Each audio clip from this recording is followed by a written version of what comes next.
habka lacag dhigashada application-ka Mira Online. Ugu horeyn application-ka soo kici, riix halka ku qoran tahay lacag dhigasho. Kadibna select payment. Kadibna dooro EVC Plus. qaybta ugu muhiimsan ee inaad fahamto loo baahan yahay waa halka kore ama qaybta lambarka la gelinayo waxaad gelinaysaa lambarka lacagta aad ka soo direyso. Ha gelinin lambarka uu kugu samaysan yahay Mira Online. Lambarka lacagta ka soo direyso hadduu yahay mid kugu samaysan yahay waad geli kartaa. mar walba qaybta kore waxaad gelinaysaa lambarkaad mar walba lacagta ka soo diri rabta, ha noqdo midku kugu samaysan yahay ama mid kale. wuxuu ku keeni doonaa halkaani kuu muuqata mise shaashada ka muuqata. faahfaahintaani akhriso kadibna waxaad dhahdaa dir lacagta. ogow lambarkaad application-ka ku cadeysay ayaad lacagta ka soo diri doontaa.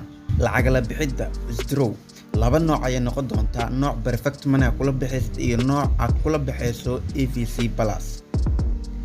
imow application-ka, riix halka dhexe ama gaduudka ah ama casaanka ah ee ku qoran tahay lacag la bixid.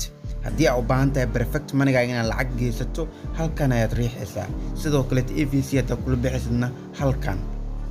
sidoo uu ku keeni doonaa qaybta kore waxaad geli doontaa lambarka lacagta aad ku dirsanaysid ama aad u baahan tahay lacagtaada inay lambarkaasi kugu soo dhacdo.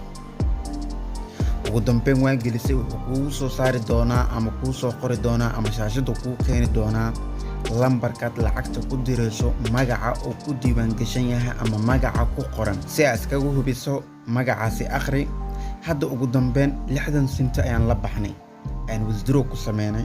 saacadda ama daqiiqadda hadeertaani waa 7 saac iyo 34 daqiiqo. waxaan rabaa isla daqiiqadan 34 inay soo gaarto lacagteeda. sidaad u jeedin lacagtii 60 senti oo reedka laga jaray ayaa ii soo dhacay isla daqiiqadii.